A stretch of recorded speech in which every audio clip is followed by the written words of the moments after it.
वो सिर्फ 20 किलोमीटर चौड़ी एक समुद्री गुजरगाह है, लेकिन इसी पर पूरी दुनिया की एनर्जी सप्लाई डिपेंड करती है। इस गुजरगाह को स्ट्रेट ऑफ हॉर्मूज कहा जाता है और ये ईरान और ओमान के दरमियान वाक़ है। यहाँ से रोज़ाना तकरीबन 20 मिलियन बैरल तेल गुजरता है, जो दुनिया की तकरीबन 20% सप्लाई बनती है। अब ज़रा इस क्राइसिस की टाइमलाइन देखें ताकि पूरी तस्वीर वाज़ेह हो जाए।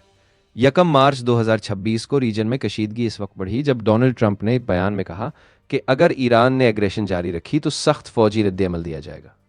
इस बयान के फ़ौरन बाद आलमी मार्केट्स में गैर यकीनी पैदा हुई। फिर 3 मार्च 2026 को बेंयामीन नेतन्याहू ने ऐलान किया कि इसराइल ने ईरान के अंदर मखसूस फौजी अहदाफ पर प्रीएम्प्टिव स्ट्राइक किया है। इसी हमले में ईरान के कई अहम फौजी और स्ट्रेटेजिक लीडर हलाक हुए, जिनमें मेजर जनरल हुसैन सलामी, ईरानी IRGC के साबिक कमांडर, और मोहम्मद रजा ज़ादी, ईरानी कुद्स फोर्स के कमांडर शामिल थे। इस खबर ने पूरे खत्ते में हलचल पैदा कर दी। 4 मार्च को इंश्योरेंस कंपनीज ने इस रास्ते को एक्सट्रीम रिस्क जोन करार दिया और शिपिंग कंपनीज ने फौरी तौर पर अपने रूट्स रोक दिए। नतीजा ये हुआ कि 5 मार्च तक ब्रेंट क्रूड की कीमत तकरीबन 10% बढ़ गई। फिर 7 मार्च को एक ऑयल टैंकर पर हमले की खबर आई, जिसके बाद एक हफ्ते में यानी 10 मार्च तक कीमत में मजीद 18% इजाफा हो गया। इस दौरान सऊदी अरब और कुवैत ने अपनी ऑयल फैसिलिटीज़ पर हाई अलर्ट जारी किया। फिर 12 मार्च को ड्रोन स्ट्राइक्स की खबरें आईं, जिससे ट्रेडर्स को लगा कि यह कॉन्फ्लिक्ट सिर्फ चंद दिनों का नहीं बल्कि कई महीनों का बन सकता है। इसी दिन फ्यूचर्स मार्केट में हैवी ट्रेडिंग हुई और आने वाले महीनों के ऑयल कॉन्ट्रैक्ट्स महंगे हो गए। यहाँ एक अहम बात समझें, ऑयल मार्केट सिर्फ आज की सप्लाई पर नहीं बल्कि फ्यूचर की तवक्कुआत पर चलती है, इसीलिए प्राइसेस मुसलसल ऊपर जाते रहे। फिर 15 मार्च को इराक और कुवैत ने बताया कि उनके ज़खायर भरने वाले हैं क्योंकि ऑयल एक्सपोर्ट रुक गया है।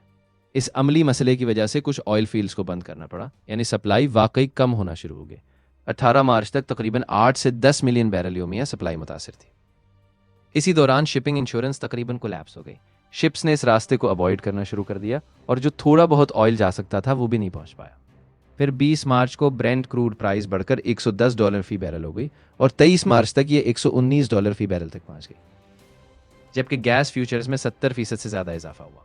इस पूरे बहरान के दौरान पाकिस्तान के वज़ीर आज़म शहबाज शरीफ ने सालिसी की कोशिश की।